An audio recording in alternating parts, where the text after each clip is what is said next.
ഇല്ലാത്ത ഒരാൾ family history ഉണ്ടെങ്കിൽ നല്ലപോലെ എക്സസൈസ് ചെയ്യണമെങ്കിൽ ഒരു പരിധി വരെ പ്രിവെന്റ് ചെയ്യാൻ പറ്റും. രണ്ടാമത്തെ കാര്യം, it is also treatment of hyper tension. Okay, ഇപ്പം ഈ മെഡിസിന്റെ സെയിം എഫക്റ്റ് പോലെ ഓർ ഒരു അഡിക്റ്റീവ് എഫക്റ്റ് ഡെഫിനറ്റ്ലി എക്സസൈസ് ചെയ്യുന്നവർക്ക് ഡെഫിനറ്റ്ലി ഇതുണ്ട്. 3, ഹൈപ്പർ ടെൻഷൻ ഉള്ളവർ എക്സസൈസ് ചെയ്യുന്നതാണ് ഹൈപ്പർ ടെൻഷന്റെ കോംപ്ലിക്കേഷന്റെ സാധ്യതയും പ്രിവെന്റ് ചെയ്യുന്നു. ഓക്കെ, അപ്പൊ അങ്ങനെ ഒരുപാട് അഡ്വാൻറ്റേജ് ഉള്ളതാണെങ്കിലും ആൾക്കാർക്ക് എങ്ങനെയാണ് ഇത് ചെയ്യേണ്ടതെന്ന് കറക്റ്റായിട്ട് അറിയില്ല. അപ്പോൾ ഇങ്ങനെ BP കൂടുതലുള്ളവർ എക്സസൈസ് ചെയ്യാമോ എന്നുള്ളതാണ് ആദ്യത്തെ ക്വസ്റ്റ്യൻ. അപ്പോൾ ഡോക്ടറെ കണ്ടതിന് ശേഷം അവർക്ക് ചില ടെസ്റ്റുകളൊക്കെ ചെയ്തതിന് ശേഷമാണ് സാധാരണ ഡോക്ടേഴ്സ് ഇന്ന എക്സസൈസ് ചെയ്യാൻ പറ്റും എന്ന് പറയുന്നത്. അങ്ങനെയുള്ള പ്രീ ടെസ്റ്റിംഗ് എന്തൊക്കെയാണ് ഹൈപ്പർ ടെൻഷനിൽ? ഇപ്പോൾ ഒരു പേഷ്യന്റ് ബ്ലഡ് പ്രഷർ കൺട്രോൾഡ് ആയിരിക്കും, വെൽ കൺട്രോൾഡ് ബ്ലഡ് പ്രഷർ, വേറെ ബുദ്ധിമുട്ടുകളൊന്നുമില്ല എന്ന് പറഞ്ഞാൽ വേറെ കോംപ്ലിക്കേഷൻസ് ഇല്ല, ശ്വാസമുട്ടലില്ല, അങ്ങനത്തെ ഒന്നും ഇല്ലെങ്കിൽ നമ്മൾ പ്രീ ടെസ്റ്റിംഗ് അങ്ങനെ ചെയ്യേണ്ട ആവശ്യമില്ല. They can just start routine general exercise. ഹിസ്റ്ററിയിൽ തന്നെ ഡോക്ടർക്ക് മനസ്സിലാവും വലിയ ടെസ്റ്റുകളുടെ ആവശ്യമൊന്നുമില്ല. പക്ഷേ ഒരു ഹൈപ്പർ ടെൻഷന്റെ കോംപ്ലിക്കേഷൻ ഉണ്ട് എന്ന് പറഞ്ഞാൽ, അല്ലെങ്കിൽ അതിന്റെ കൂടെയുള്ള അസുഖങ്ങൾ ലൈക്ക് ഹൃദയരോഗം, ഡയബറ്റിസ്, മൾട്ടിപ്പിൾ പ്രോബ്ലംസ് ഉള്ള ഒരാളാണെങ്കിൽ പ്രിഫറബിളി ഡോക്ടറിനെ ആദ്യം കാണും. BP ഒരുമാതിരി കൺട്രോൾ ആയിരിക്കണം. വെരി ഹൈ ബ്ലഡ് പ്രഷർ വെച്ച് എക്സസൈസ് ചെയ്യുന്നത് നല്ലതല്ല. അന്നേരം ബ്ലഡ് പ്രഷർ കൺട്രോൾ, ഈ കൂടെയുള്ള റിസ്ക് ഫാക്ടേഴ്സ് കൺട്രോൾ ആണോ വേണ്ടി, എല്ലാവർക്കും അല്ല, യൂഷ്വലി ഒരു റൂട്ടീൻ ECG എടുക്കും. ചിലവർക്ക് മാത്രമേ ഉള്ളൂ നമ്മൾ ട്രെഡ്മിൽ ടെസ്റ്റിംഗ് ഒക്കെ പോകേണ്ട ആവശ്യം. ട്രെഡ്മിൽ എന്ന് പറഞ്ഞാൽ ഒരു മെഷീനിൽ മുകളിലൂടെ നടന്ന് ഹാർട്ടിന് കുഴപ്പമില്ല എന്ന് കൺഫേം ചെയ്യുന്ന ടെസ്റ്റാണ് അല്ലേ? അപ്പോൾ നമ്മൾ സിമ്പിൾ ആയിട്ട് ഒരു ഡോക്ടറെ കണ്ടതിന് ശേഷം സിമ്പിളായി ഹൈപ്പർ ടെൻഷന് ഏറ്റവും നല്ല എക്സസൈസ് ആണ് സിമ്പിൾ എക്സസൈസ് എന്ന് പറഞ്ഞാൽ നമ്മൾ സാധാരണ ഹൈപ്പർ ടെൻഷൻ ട്രീറ്റ് ചെയ്യുന്ന പറഞ്ഞാൽ ഏറ്റവും simple and basics and very proven ഇതായിട്ടുള്ളത് എയറോബിക് എക്സസൈസ്. ഈ എയറോബിക്സിന്റെ അടിയിലാണ് വരുന്നത് വാക്കിംഗ്, സ്വിമ്മിങ്, സൈക്ലിംഗ്, ജോഗിങ്, കളിക്കുന്നത്. ഇതിൽ ഏറ്റവും ബെസ്റ്റ് ആൻഡ് സിമ്പിൾ ആയിട്ട് ഇപ്പം പറഞ്ഞു കഴിഞ്ഞാൽ ആർക്കും ചെയ്യാവുന്നത് വാക്കിംഗ്. സ്റ്റാർട്ട് വിത്ത് സ്ലോലി, അത് അരമണിക്കൂർ ഡെയിലിയാണ് നമ്മൾ ഉദ്ദേശിക്കുന്നത്. അത് start slowly and gradually increase to ഒരു ബ്രിസ്ക് വാക്കിംഗ്. ഒരു ഹാഫ് കൂടുതൽ ചെയ്യാമെങ്കിൽ എക്സലന്റ്. വളരെ. അപ്പോൾ പലപ്പോഴും സംഭവിക്കുന്നത് ആദ്യത്തെ ദിവസം തന്നെ ഡോക്ടർ അരമണിക്കൂർ നടക്കാൻ പറഞ്ഞു, അരമണിക്കൂർ നടന്നു, കാലിന് വേദന വന്നു, പിറ്റേ ദിവസം മുതൽ സ്റ്റോപ്പ് ചെയ്തു. അപ്പൊ അതല്ലല്ലോ വേണ്ടത്.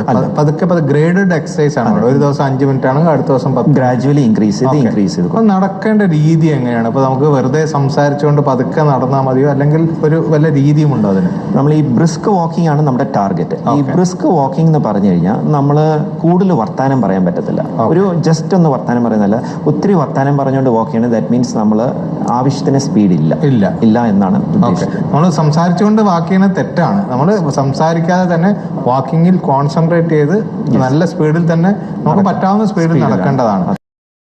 ഹൈപ്പർ ടെൻഷനുള്ള ആൾക്കാർ നടത്തം എന്ന് ഡോക്ടർ പറഞ്ഞു വളരെ സിമ്പിളാണ്, വലിയ ചിലവില്ല, ആരോഗ്യം നന്നാവാൻ ഏറ്റവും നല്ല എക്സസൈസ് ആണ്. അത് കഴിഞ്ഞ് ചിലരെല്ലാം ജിമ്മിൽ പോകാറുണ്ട്, അല്ലെങ്കിൽ ഒരു തെറാപ്പിസ്റ്റിന്റെ സഹായത്തോടുകൂടി ഗ്രേഡഡ് ആയിട്ടുള്ള മറ്റ് ചില എക്സസൈസുകളും ചെയ്യാറുണ്ട്. ഇപ്പോൾ muscle contraction exercise, muscle relaxation exercise, അങ്ങനെയുള്ള എക്സസൈസുകളെ പറ്റി ഡോക്ടറുടെ അഭിപ്രായം എന്താണ്? സാധാരണ നമ്മൾ ഹൈപ്പർ ടെൻഷൻ പറയുന്നത് 3 തരത്തിലുള്ള എക്സസൈസ്. ഒന്ന് എയറോബിക്സ്, അത് നമ്മളിപ്പോൾ ഡീറ്റെയിൽ ആയിട്ട് പറഞ്ഞു.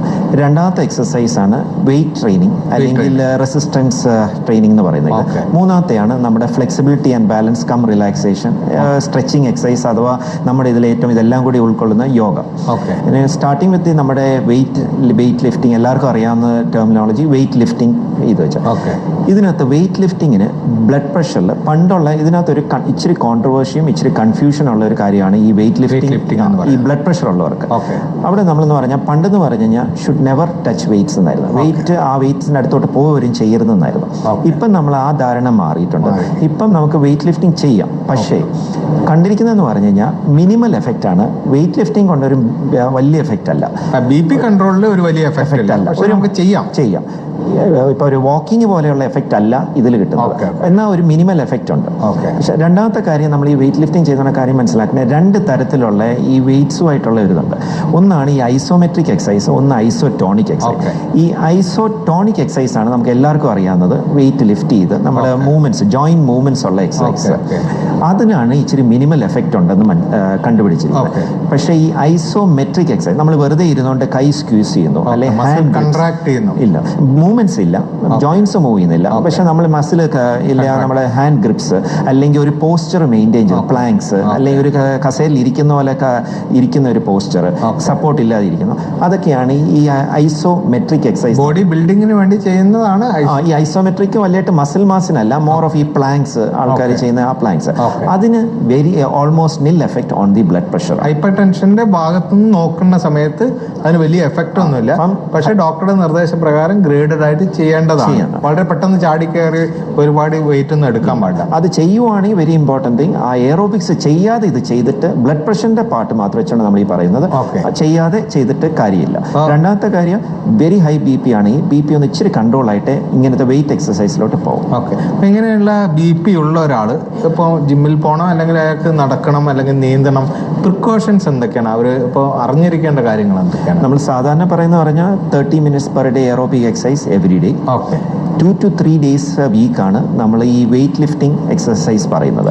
അന്നേരം വെയിറ്റ് ലിഫ്റ്റിംഗിലോട്ട് പോവുകയാണെങ്കിൽ നമ്മൾ യൂഷ്വലി പറയുന്നത് ബി പി ഒരുമാതിരി കൺട്രോൾ ആവാതെ അതിലോട്ട് പോകരുത്, അതും ആദ്യം തന്നെയൊക്കെ ഹെവി വെയിറ്റ്സിലോട്ട് പോകരുതെന്നാണ് പറയുന്നത്. പിന്നെ അത്രയ്ക്ക് ഹെവി വെയിറ്റ്സിലോട്ട് പോകാൻ ഡോക്ടറിന്റെ പ്രിക്കോഷൻസും ഡോക്ടറിന്റെ ഒരു ടെസ്റ്റിംഗ് കഴിഞ്ഞിട്ടേ ഇതിലോട്ട് പോവും എന്നാണ്. മൂന്നാമത്തെ കാര്യം, ഏത് എക്സസൈസ് ചെയ്യുന്ന ഹൈപ്പർ ടെൻഷൻ ആണെങ്കിലും അഡിക്വേറ്റ് ഹൈഡ്രേഷൻ, ഭയങ്കര ഹ്യൂമിഡിറ്റിയും ഹീറ്റും ഉള്ള സമയത്ത് ചെയ്യാതിരിക്കുക എന്നാണ് നമ്മൾ പറയുന്നത്. ഓക്കെ, അപ്പോൾ പലപ്പോഴും ഈ പ്രായമായ ആൾക്കാർക്ക് കുറച്ച് ജോയിന്റ് പെയിൻ ഒക്കെ ഉണ്ടാവും, പക്ഷെ വാക്കിങ്ങിന് അതൊരു ഒരു വാക്കിംഗ് ചെയ്യാൻ പാടില്ലാത്തൊരു അസുഖമല്ലല്ലോ അതൊന്നും. ജോയിന്റ് പെയിൻസ് ഉണ്ടെങ്കിലും നടക്കാം. Only thing very severe arthritis ഉണ്ടെങ്കിൽ മാത്രമേ ഉള്ളൂ നമ്മൾ ഈ നടക്കുന്ന അന്നേരം ടെമ്പറലി അവോയ്ഡ് ചെയ്യും. അല്ലെങ്കിൽ walking is also good for arthritis ഉള്ളവർക്ക് ഏറ്റവും ഒരു one of the gentle exercises ആണ്.